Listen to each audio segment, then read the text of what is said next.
വിമർശനങ്ങളോടുള്ള ഭയമാണ് പല ആളുകളുടെയും സ്വപ്നങ്ങളെ സാക്ഷാത്കരിക്കാതെ പോകുന്നതിന് കാരണമാകുന്നത്. എന്താണ് ഈ വിമർശനങ്ങളോട് ഭയം എന്നത് നമ്മൾ കാര്യമായി പഠിക്കേണ്ടതുണ്ട്. ഏതെങ്കിലും ഒരു വ്യക്തിയോ അതല്ലെങ്കിൽ സമൂഹമോ ഒക്കെ ഞാൻ ഇപ്പോൾ ചെയ്തുകൊണ്ടിരിക്കുന്ന കാര്യത്തിൽ എന്ത് വിചാരിക്കും എന്ന ഭയമാണ് ഈ വിമർശനങ്ങളോടുള്ള ഭയം അല്ലെങ്കിൽ ഫിയർ ഓഫ് ക്രിറ്റിസിസം എന്ന് പറയുന്നത്. സത്യത്തിൽ ഈ ഒരു ഭയം അവർ വിമർശിക്കുമ്പോൾ വരുന്ന ഒരു കാര്യമേ അല്ല, അതല്ലെങ്കിൽ അവർ വിമർശിക്കുമോ എന്ന ചിന്തയിൽ വരുന്ന ഒരു കാര്യമേ അല്ല. സത്യത്തിൽ നമ്മുടെ ഉള്ളിലുള്ള ഭയം ആക്റ്റീവ് ആകുവാനുള്ള ഒരു റീസണായി നമ്മൾ അതിനെ കാണുകയാണ്. ഞാൻ ഒന്നുകൂടി അത് വിശദമായിട്ട് പറയാം. ചെറുപ്പകാലത്ത് കുട്ടികൾ ആരുടെയെങ്കിലും വിമർശനങ്ങളോ അല്ലെങ്കിൽ ആരുടെയെങ്കിലും വാക്കുകളൊന്നും കെയർ ചെയ്യാതെയാണ് അവർ ജീവിക്കുക. അവർ അവരുടെ ഇഷ്ടത്തിന് ചിരിക്കേണ്ടപ്പോൾ ചിരിക്കും, കരയേണ്ടപ്പോൾ കരയും.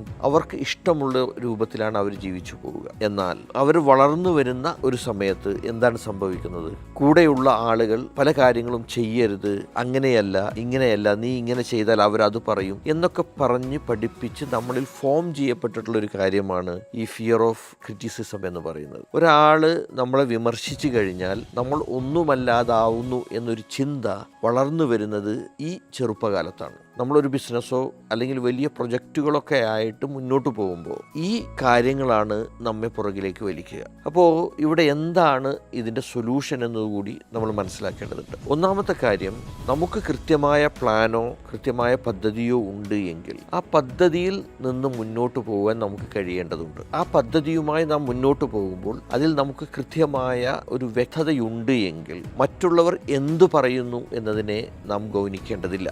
കാരണം അതിൻ്റെ റിസൾട്ട് എന്താണ് എന്നത് കൃത്യമായി അറിയുന്നത് നമുക്കാണ്. കാരണം നാമാണ് ആ പ്ലാൻ റെഡിയാക്കിയത്. ഇത് നമ്മുടെ ഡ്രീമാണ് അല്ലെങ്കിൽ നമ്മുടെ കുട്ടിയാണ്. അപ്പോൾ ആ കുട്ടി എവിടെ എത്തണം എന്നത് നമുക്ക് മാത്രമേ അറിയാൻ കഴിയൂ. മറ്റുള്ള ആളുകൾ എപ്പോഴും അവരുടെ മനസ്സിലെ ചിന്തകൾക്കനുസരിച്ചും അല്ലെങ്കിൽ അവർ ഈ കാര്യത്തെ മനസ്സിലാക്കിയത് എന്ത് എന്നതിൻ്റെ അടിസ്ഥാനത്തിലുമാണ് അവർ സംസാരിക്കുന്നതും അവർ അഭിപ്രായം പറയുന്നതും. അതും നമ്മുടെ മനസ്സിലുള്ള ചിത്രവും വ്യത്യസ്തമാകുവാനാണ് കൂടുതൽ സാധ്യത. അപ്പോൾ ഇവിടെ നമുക്ക് ഏതൊരാളും എന്തും പറഞ്ഞുകൊള്ളട്ടെ, അത് എന്നെ ബാധിക്കുന്നതല്ല എന്ന നിലയിലേക്ക് നമുക്ക് മാറാൻ കഴിയണം. രണ്ടാമതായി, നമ്മളിലുള്ള ഫിയറിനെ മാനേജ് ചെയ്യാൻ ആവശ്യമായ പ്രവർത്തനങ്ങളിലൂടെ നമ്മൾ പോകേണ്ടതുണ്ട്. ഇപ്പോൾ ഫിയർ എന്ന് പറയുന്ന ഒരു ഇമോഷനെ കൃത്യമായിട്ട് മാനേജ് ചെയ്യാൻ പറ്റുന്ന തരത്തിലേക്ക് നമ്മുടെ ഇമോഷണൽ സ്റ്റേറ്റിനെ മാറ്റേണ്ടതുണ്ട്. അതിന് ആവശ്യമായിട്ടുള്ള പരിശീലനങ്ങളിലൂടെ കടന്നുപോയി കഴിഞ്ഞാൽ ഈ ഫിയറിനെ നമുക്ക് കുറച്ചു കൊണ്ടുവരാൻ കഴിയും. അപ്പോൾ പീസ്ഫുള്ളായിട്ട് ഇരുന്നു കൊണ്ട്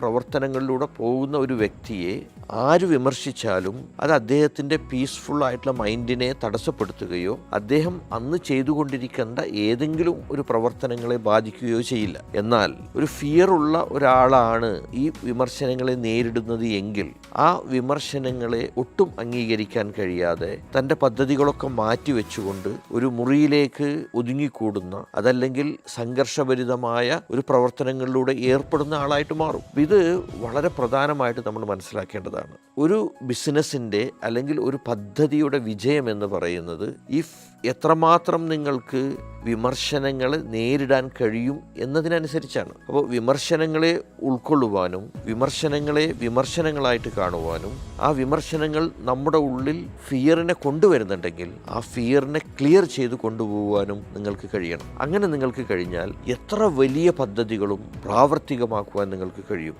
എത്ര വലിയ പ്രൊജക്റ്റുകളും നിങ്ങൾ കാണുന്ന അതേ കൺസെപ്റ്റിൽ അല്ലെങ്കിൽ നിങ്ങൾ സ്വപ്നം കാണുന്ന അതേ രൂപത്തിൽ നിങ്ങൾക്ക് പൂർത്തീകരിക്കുവാൻ കഴിയും. ഇവിടെ നമുക്ക് വരേണ്ട മാറ്റം ആരെങ്കിലും എന്തെങ്കിലും പറയുമോ എന്നതിൽ നിന്ന് ആരും എന്തും പറഞ്ഞോട്ടെ എന്നതിലേക്കാണ്.